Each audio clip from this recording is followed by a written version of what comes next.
Shorty wildin' and shorty open, she beastin' it out. For the record, just a second, I'm freaking it out. Hustling these incredibly legendary, even though we hated it and just made sure we got it done to be able to go hit the street and chill with the homies.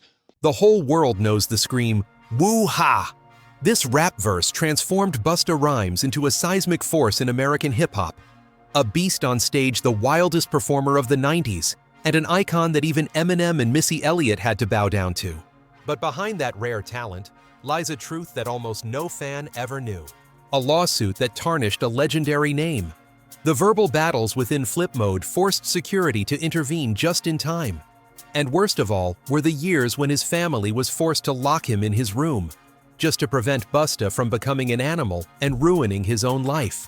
What terrible thing haunted him so much that his family had to hide it for years? What caused an indomitable icon to collapse backstage? And who had the strength to push the beast of the East Coast into the storm of the century? The very one he had sworn never to kneel before. Busta is not what we always think he is. It's time for these secrets to be brought to light. 1. The origin of a mogul. Busta Rhymes, whose real name is Trevor George Smith Jr., was born on May 20, 1972 in Brooklyn. The 1980s were not a child's world. As the son of Jamaican immigrant parents, Trevor grew up amidst the booming dancehall speakers of block parties and nights, where the sound of arguments was faster than the police sirens. To survive there, you have to speak louder, move faster, and react as quickly as lightning. Rap came to you very early, like a suit of armor made of sound. The only thing that helped you stand firm in a neighborhood, always ready to swallow the weak.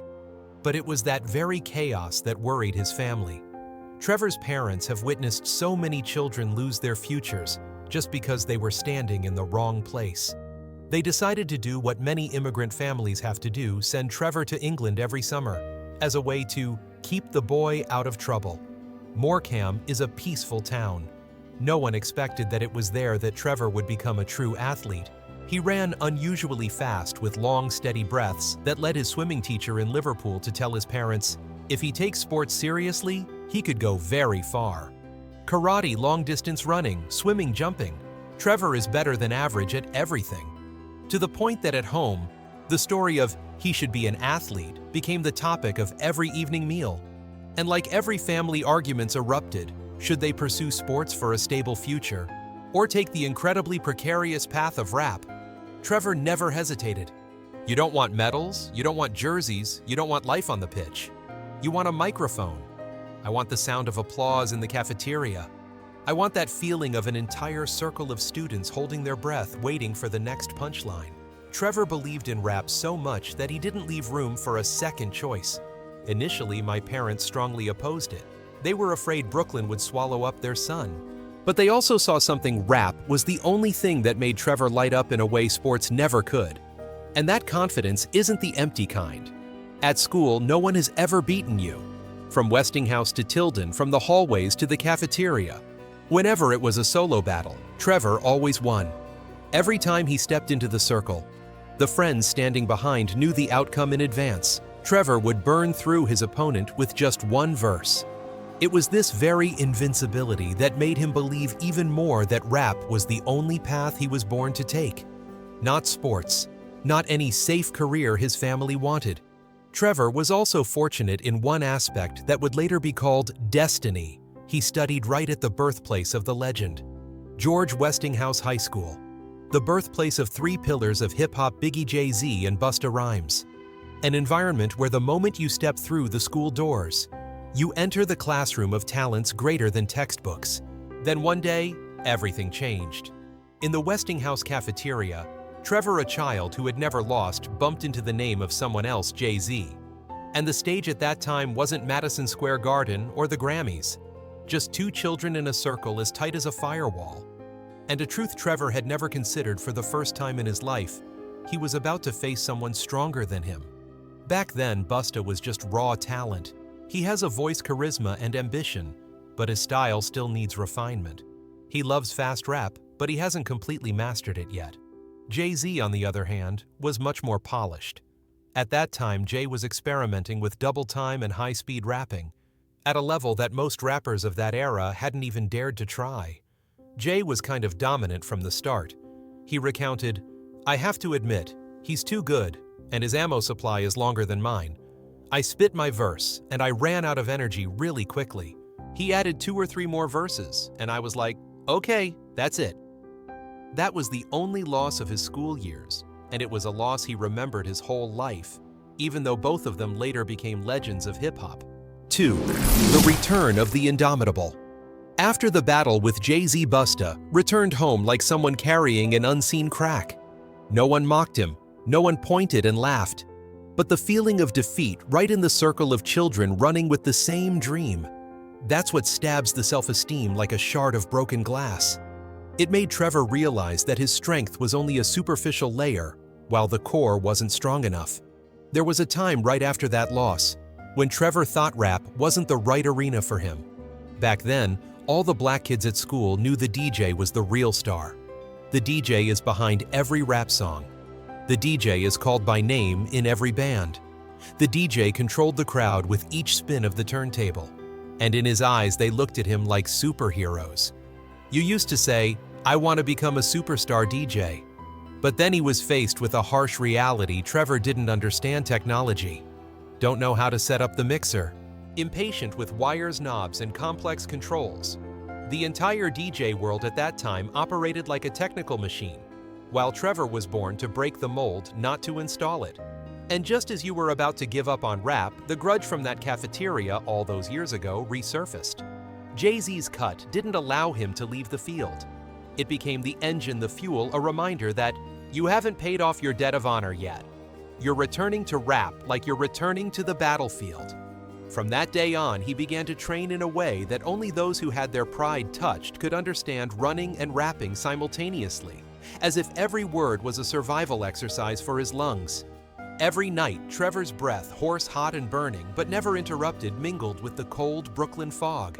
He practiced his mouth movements like a Jamaican dancehall DJ, splitting words, cutting words, compressing his breath, and pushing his speed far beyond the limits of his body, not to beat anyone. And so, I'll never feel weak again. Then the moment returned to explode. It wasn't luck, but the wounds Jay-Z left behind. When Trevor, now known as Busta Rhymes, entered the studio and dropped his verse on Scenario, hip-hop felt electrified. On the radio, DJs have to replay it just to make sure they heard it at that speed. A child who used to run out of breath in the cafeteria is now a rap voice that turns the whole city's head. And when the first door opened, Busta didn't stop. He poured all that raw energy, that newly honed speed into his next projects.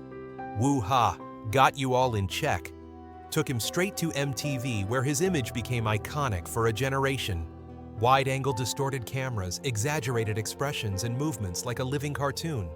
The audience wasn't just watching Busta sing, they were watching Busta explode. And so he gained momentum, appearing in a series of singles collaborating with major names: A Tribe Called Quest, Janet Jackson, Mariah Carey, Diddy, Missy Elliott, each song pushing his name higher and further. From a defeated kid, Busta became an artist that the entire industry had to keep an eye on. Not long after he joined the ranks that many rappers only dream of. 11 Grammy nominations, a number that not every legend can achieve. Critics have almost put him on a separate shelf. About.com placed him in the top 50 greatest MCs. The source calls him one of the top 50 lyricists of all time. AllMusic bluntly describes him as one of the most prolific and excellent rappers of the 90s. And MTV, the visual empire of teenagers throughout that decade, hailed him as one of the greatest visual artists in hip-hop history. By the time The Big Bang topped the Billboard charts in 2006, it wasn't a surprise. That was the testimony of the child from that year, "I'm back. I cannot be defeated." But it was also at that peak that something else began to take shape, something the industry built around him and gradually turned into shackles: the tireless monster figure. It was initially a compliment. Later, it was a difficult mask to remove. The stronger he is, the more they expect him to be even stronger. The more they exploded, the more they believed he was one-dimensional. And from here, the story begins to veer into the dark realm of legend. 3. The storm of scandal broke. But scandals never come alone. It's the kind of storm that tends to bring in many other winds. And when Busta made a mistake, the public realized that what they thought was just a scratch was actually a door leading to the abyss. Initially, everything was still in a gray area, a gun. 45 in the car in 1998, a spitting in the car incident leading to a brawl in 2006, some minor allegations against the driver and wage disputes. But as the cases piled up, the press began to smell a bigger story. They surrounded him like vultures around an injured animal. The cover of the tabloid ran unverified headlines: hip-hop star or violent thug in disguise. The public, as always, reacted more strongly than expected. They no longer see the image of the performer blazing on stage. They saw a strong man handcuffed. They saw a hothead in the gym throwing a whole protein shake at someone else. They see the legal record stretching out like a report card. And so social media, the most brutal weapon at that time, turned Busta Rhymes into a joke, a meme, the embodiment of the phrase unpunished criminal. There were comments that cut him deeper than any judgment. He's just a gangster dressed up by MTV to look less dirty. Look at his criminal record. What kind of rapper looks more like an FBI profile peak? There is a peak of violence. And the cruel thing is, Busta read it all. Rap used to be his armor. But at that moment, every word turned into a weapon against him. The 2008 case when he pled guilty to assault and driving under the influence was a direct blow to his image. But the heaviest blow came from the public. For nearly a year, no promoter dared to invite him to perform. It's not because you're not popular anymore. It's not because you're no longer talented. Simply because no one would accept a criminal disguised as an artist appearing on their stage. The silence of the stage is the most brutal silence a performer like Busta can receive. It brought him down in a way no punch could. And it was at that moment that his parents, who had argued fiercely when Trevor refused to become an athlete to pursue rap, had to return to his side, as they had when he was a child. They stayed in the suffocatingly silent house, watching their son sit for hours without saying a word. And they began to regret it, regretting that they pushed him into a world that was too cold, where mistakes were magnified, where honor was trampled in a single morning, where the public could love you today and call you trash tomorrow. There were nights when his mother would sit on the sofa in the living room, just to make sure Trevor didn't do anything foolish. There were mornings when his father would knock on his son's door, as if to say, "If you need to, you can go back to England, go back to sports, go back to anywhere that makes you feel safe." But Busta didn't answer. Don't get angry. No explanation. No justification. When the ground beneath your feet cracks, what do you hold on to? Reputation, family? Or did the survival instincts of your Brooklyn childhood teach you an artist who once electrified the stage like a tropical storm now has to learn how to stand firm against another storm? A storm named the true self. 4. The system that used him. After the success of Woo-Ha, Put Your Hands Where My Eyes Could See and Gimme Some More, Busta's image became fixed in a certain mold. They call him the crazy performer, the cartoon monster, the one who can scream over the beat. MTV used his image as a symbol for the era of camera-spinning clips, distorted effects, and wide-eyed stares, making audiences both laugh and shudder. And from then on, any program that wanted explosive energy would bring in Busta. You became the easiest answer to every problem, a show lacking warmth. Call Busta. Does the award ceremony need someone to liven up the atmosphere? Call Busta. Does a track need a verse to avoid being blurred? Call Busta. But the more he was called, the deeper he was trapped in a brightly lit box. People only want one version: loud, fiery. Control the audience like wild animals released on time. No one wants to see Busta sing slowly. No one wants Busta to tell stories.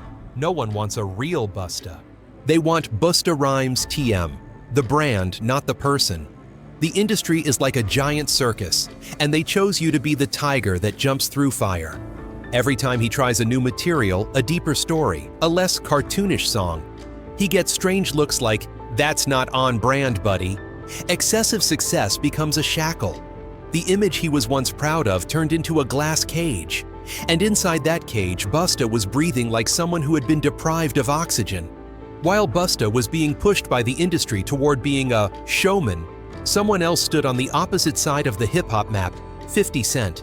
50 emerged as a symbol of a rapper who understands the industry's workings down to the last breath. No frills, not animated, no yelling. 50 is as cold as a straight line calculating every step. If Busta was the opening explosion of the night, then 50 was the paper cutter, thin, sharp, cold, and always going exactly where he wanted. That difference was enough to create a natural tension between them, like two poles touching in the studio. On one side is explosive energy. One side is a strategy of silence. The industry saw this contrast and knew immediately these were the perfect two faces to put on the same chessboard. The first public attack came from 50. In an interview, he read a few lines from Put Your Hands Where My Eyes Could See, and then dropped the line that left the internet breathless for a few seconds. "I do his homework better than he does. Don't mess with me." His voice wasn't high or low, just enough to trigger a storm. But the more important thing lies in the underlying meaning. 50 isn't just trolling Busta. You're saying what the whole industry is thinking, but not saying out loud. That Busta is a stage star, while true artistry, technical value, and subtlety lie with someone like 50. And then Busta counterattacked in true Busta fashion. A saying sharp as a knife, but sounding like a joke. Doing those things all night and shaking your hand like you're fanning away the smell. And you think you're better than Busta Rhymes? Fifth, you've lost your mind. The internet exploded in a few minutes. Memes are popping up like mushrooms after rain. They cut out the image of the person performing with stiff arms, pasted it onto the words, "fan reduces odor," and spread it like an epidemic. On the surface, it was a humorous moment. But if you listen closely, you'll hear a slight crack in Busta's voice. He didn't just troll 50 back. He's fighting against an entire system that's used to seeing him as entertainment. Sometimes the very thing that makes people laugh is what hurts the creator. The industry observed the incident and smiled like fireworks merchants seeing another box of bestsellers. Just enough friction to create a story. There's just enough drama to divide the audience. Meme and Lan are enough to bring both of them into the spotlight. No one was injured. No one loses anything. But the industry wins big. And then came the unexpected twist. 50 Cent invited Busta Rhymes to open for the final lap tour. Someone who just said, "I do his homework better than he does," chose that very person to open every night. But if you look at it from the perspective of the industry, this is perfectly reasonable. No one can get 20,000 people hyped up in 5 minutes like Busta. No one can turn a cold stage into a heat wave like Busta. 50 knows that. The industry knows that. And deep down, Busta knew that too. This isn't about hatred. These are two roles within the same system. A silent user is a weapon. A user is making noise like a fire. And the industry, clear-headed and cold, uses both to keep the game running. Looking back at everything, the darkest secret of this section isn't about who Busta hates or who 50 hates. The thing is, throughout his career, Busta has been seen as a tool of the industry. When they need a laugh, they use you to laugh. When they need drama, they pull you into the drama. When they need energy, they turn him on like a switch. And when you're tired, industry just asked, "Are you ready to go on stage?" And the feud with 50 is just a reflection of that truth. A person is considered a show creator. A person is considered the architect of the game. They both know their roles in this performance. Only the audience doesn't see the dark side behind the lights, the reality of a person who has to exist behind the mask the industry put on him from the first day he entered the profession. 5. The cultural misfire. Arab money. A casual remark can ruin a party. But in music, sometimes just one line of lyrics is enough to shake an entire cultural region. And for Busta Rhymes, that happened just as he thought he'd seen every twist and turn in his career. Arab money. A name that sounds like a harmless joke, yet became the trigger that caused a part of the world to turn its back simultaneously and pushed him into a dark place that even previous legal scandals hadn't shaken him so deeply. The setting at that moment seemed perfect. Busta is in a phase of revival after many events. He wanted to do something fun, energetic, and with a hip-hop style show-off-your-wealth spirit, something the American rap scene has been doing since Run DMC to 50 Cent. Arab money was initially just his way of describing the opulence and wealth of the Middle East often mentioned in American pop culture. A little dance hall, a little wit, and a dash of street slang. No malice intended. There is no moral lesson. It's just music. But what he didn't count on was the cultural boundary. A border as thin as mist, but as sharp as a blade. The song was remixed with a few Arabic-influenced spoken lines added, including a quote from the Quran. For Americans, many listeners hear it as just decorative sound.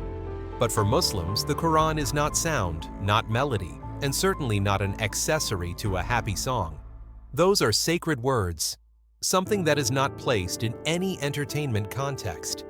As soon as a DJ in New York played the remix on the radio, the reaction began to spread like wildfire. Middle Eastern forums erupted in debate. Some DJs in Dubai immediately announced they would stop playing Busta's music. Even in the UAE, the CD containing Arab money was ordered to stop being sold. What seemed like a small move, but for American artists at the time being banned from an international market, was so rare that it became a red flag. For Busta, that moment felt like being doused with cold water right in the middle of a stage lit by neon lights. He was used to street-colored troubles, fights, personal conflicts, misunderstandings with the police. But the cultural scandal, which touched the religious beliefs of millions, was completely foreign territory. This isn't about you bad-mouthing me or you insulting someone in the industry. This is a community matter, of tradition, of a belief with a history spanning thousands of years. And in that shock, Busta realized something he had never stopped to think about before: his laughter wasn't always laughter with others. Sometimes it can be a scratch. What made it even more difficult for Busta was the speed of the reaction. The internet was just starting to gain momentum at that time, and every clip, every remix was cut out and shared every place. No context. There is no explanation. There's no chance to say, "I didn't mean it that way." A piece of music he originally created in a joyful mood was drawn into political and religious debates and Eastern versus Western prejudices. Everything got out of his control in just a few days. And that was a rare moment in his career when Busta Rhymes, known for his almost limitless confidence, had to stand before the public and apologize. Not flowery, no excuses. It's just an acknowledgement that he doesn't fully understand what he's just gotten into. That apology wasn't meant to protect his reputation, but to affirm that he didn't intentionally disrespect any religion. A move many artists would never make, but he was forced to. This incident left a silent scar on Busta's journey.